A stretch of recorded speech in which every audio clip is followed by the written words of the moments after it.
Su secuestro fue uno de los capítulos más tristes y deplorables de la historia reciente de Colombia. Su masacre en cautiverio, a manos de quienes fueron sus verdugos por más de 5 años, sumió a todo un país en la indignación y el dolor. 9 años y 3 meses después del atroz crimen de los 11 diputados del Valle del Cauca, tuvo lugar un tenso y desgarrador cara a cara entre familiares de las víctimas y cabecillas de las FARC en Cuba. Me siento más recompensado el verlos a ustedes acá escuchando mi dolor y el haberlo compartido que verlos 50 años hasta su muerte detrás de una cárcel. Siento que esto es justicia, porque siento que ustedes comparten mi dolor y lo entienden. Con la mirada puesta y con la voz temblorosa, incluso con algunas lágrimas en los ojos, manifestaron y pidieron reiteradamente perdón por el acto cometido contra los diputados del Valle del Cauca. Hoy en el programa La Noche de NTN 24, el canal de las Américas, desde la voz de las víctimas, Ángela Giraldo, Sebastián Arismendi y Fabiola Perdomo, relatan cómo fue la reunión privada en La Habana en la que las FARC les pidió perdón por el secuestro y asesinato de sus familiares. Junto al exdiputado y único sobreviviente del grupo de políticos secuestrado, Sigifredo López, exigen la verdad y la realización de un acto público de perdón en Cali, la misma ciudad donde fue ejecutado el plagio de los asambleístas. Comienza la noche bajo la dirección de Claudia Gurisati.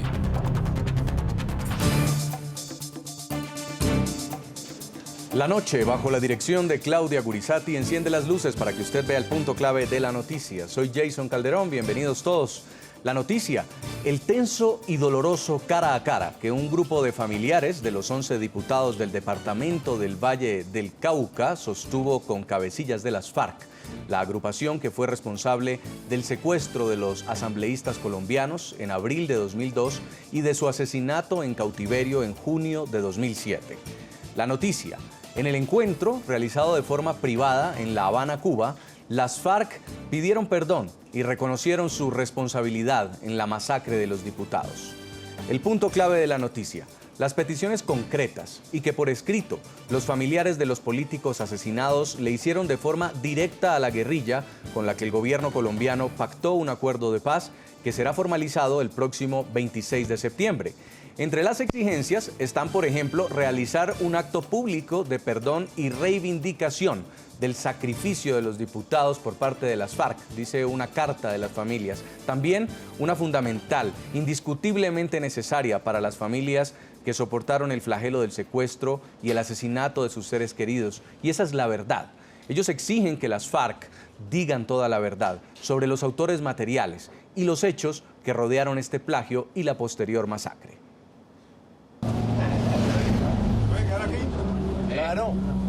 11 de abril del año 2002. Esta frase lapidaria marcó el tortuoso camino a la muerte de 11 diputados del Valle.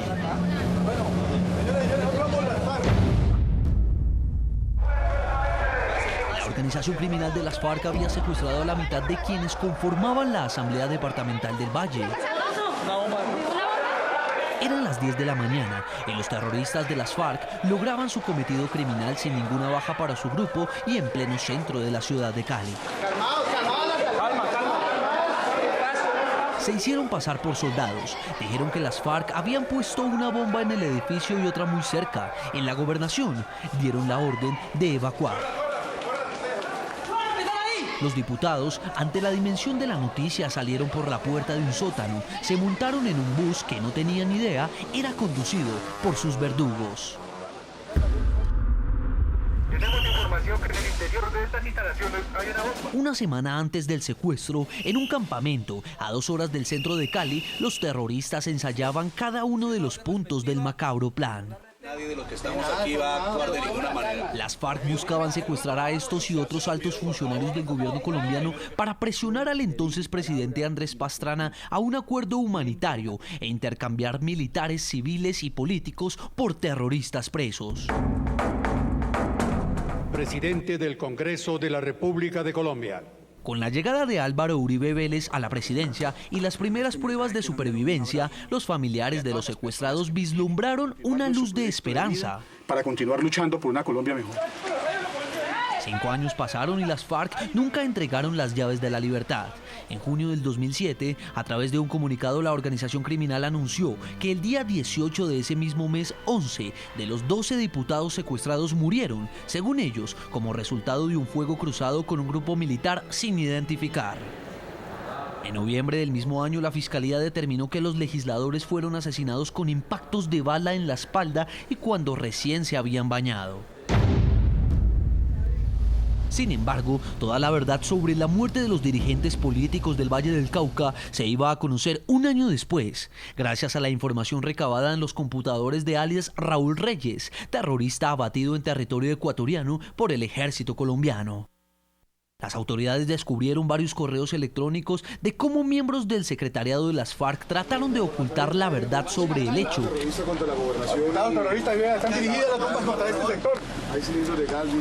El único sobreviviente a esa pesadilla fue Sigifredo López, quien 2 años después, el 5 de febrero del año 2009, recuperó su libertad.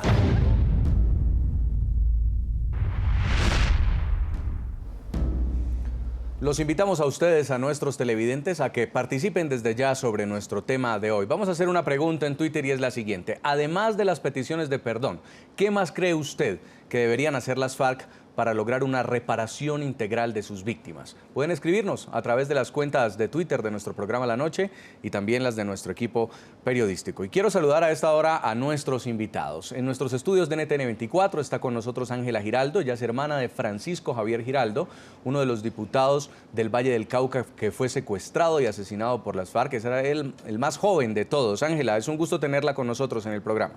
Muchísimas gracias por la invitación y un saludo a todos los televidentes. También nos acompaña en nuestros estudios de NTN 24 Sebastián Arizmendi, es hijo del diputado Héctor Fabio Arizmendi, uno de los 11 diputados del Valle que fue secuestrado, también asesinado por las FARC cuando era muy pequeño, recibió la noticia. Sebastián, un gusto tenerlo con nosotros. Buenas noches a toda la teleaudiencia y muchas gracias por la invitación. Desde la ciudad de Cali, Colombia, Fabiola Perdomo está con nosotros, es la esposa de Juan Carlos Narváez, otro de los diputados secuestrados y asesinados por las FARC. Era el presidente de la Asamblea Departamental del Valle del Cauca en el momento del plagio. Fabiola, bienvenida, un gusto tenerla. Jason, buenas noches y un saludo a Ángela, a Sebastián, que están allá en estudio con usted. Y también desde la ciudad de Cali nos acompaña Sigifredo López. Él fue diputado a la Asamblea del Valle del Cauca y hacía parte del grupo de estos políticos secuestrados por las FARC en 2002. Fue el único de ellos que logró salir con vida a estos 5 años y medio de cautiverio. Bienvenido, Sigifredo, un gusto que nos acompañe. Buenas noches, Jason. Un placer estar con ustedes. Saludo especial a Angelita, a Sebastián, a Fabiolita.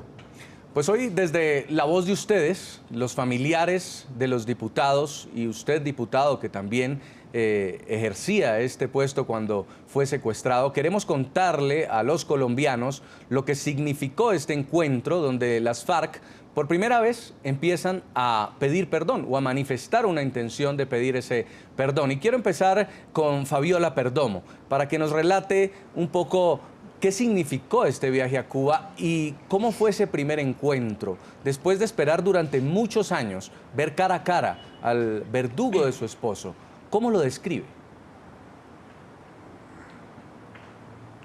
Jason, lo primero es que esa reunión se da por una solicitud de los familiares que durante mucho tiempo lo veníamos haciendo. Lo segundo es que los familiares fuimos no a hacer una visita, no fuimos a tomarnos un tinto, no fuimos a ser amigos, fuimos a conocer la verdad, fuimos a expresar todo nuestro dolor y fuimos a mirar frente a frente a nuestros victimarios para saber si lo que estaban diciendo era la verdad. Fue muy doloroso, fue muy tensionante, pero también al mismo tiempo fue muy sanador poder hacer catarsis, poder contar todo lo que sentíamos, todo lo que hemos acumulado durante tantos años de dolor, ayuda a sanar. Y hemos dado un primer paso porque son muchos los que tendremos que dar para poder sanar y para poder lograr una reconciliación. Fabiola, ese comunicado que enviaron ustedes los familiares dice que la reunión fue una reunión tensa, que fue una reunión de respeto, pero que hubo momentos de mucha tensión. ¿Por qué?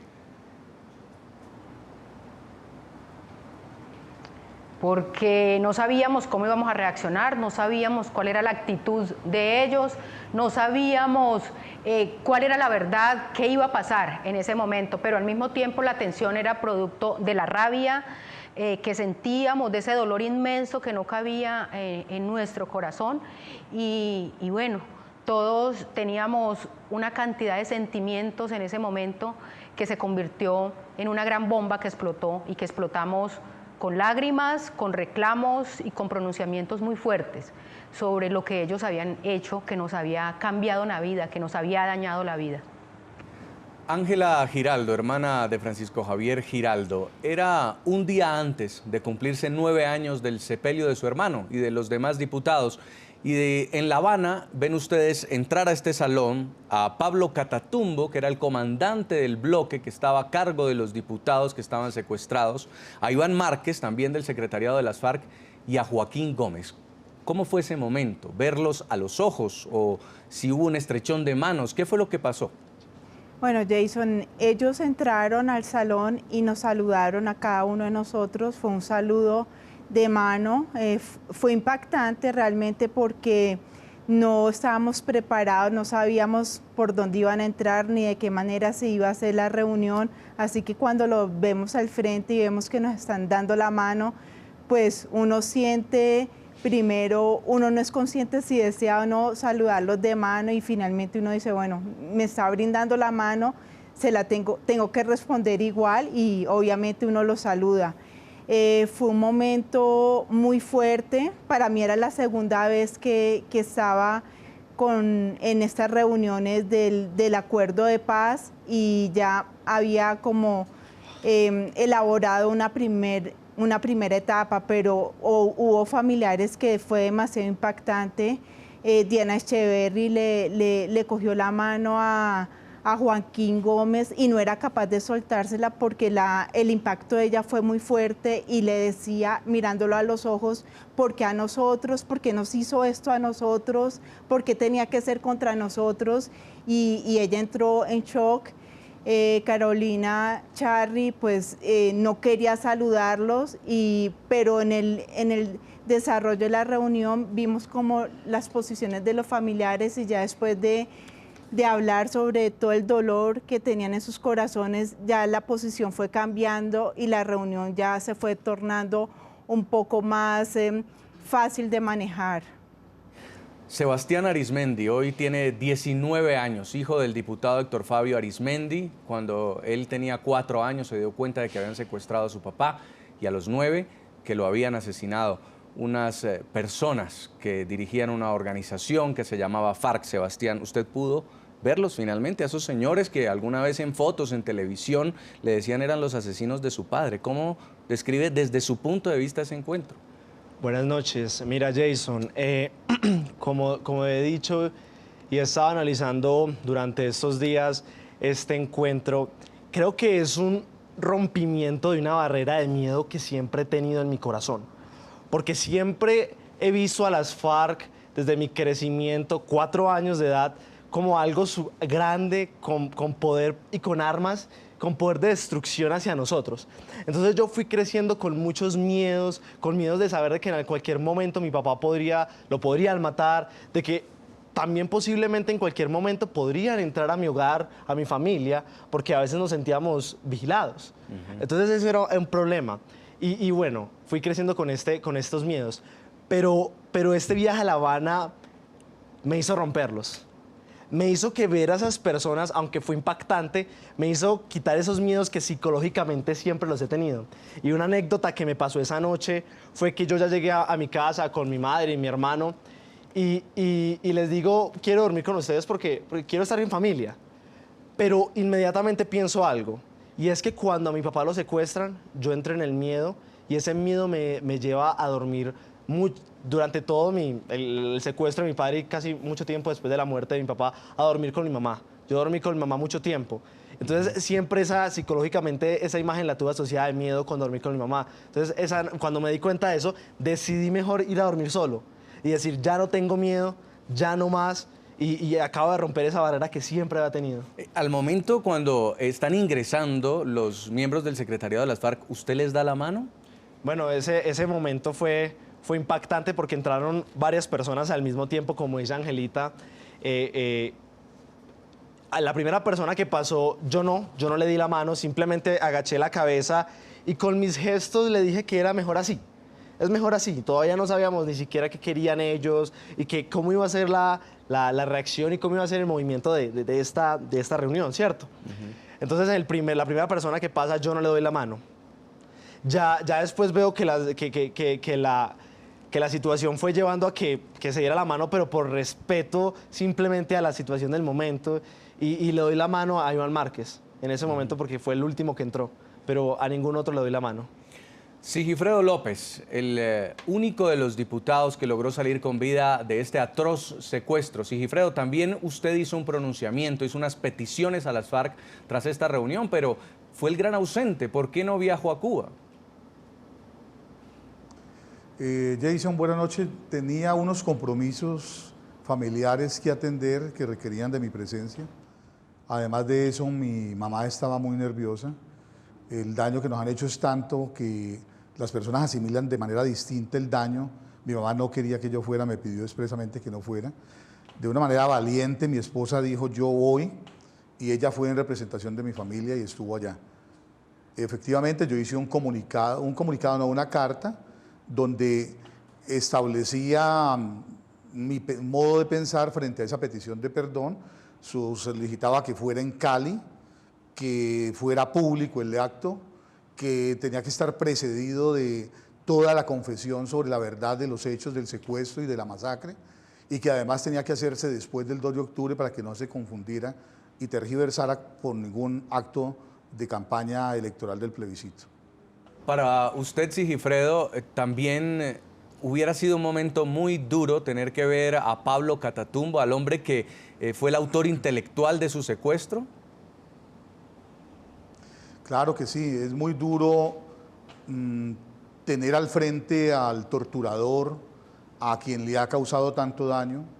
Yo quiero resaltar la valentía, la entereza moral, la dignidad y la altura con la que se comportaron nuestros familiares en esa reunión.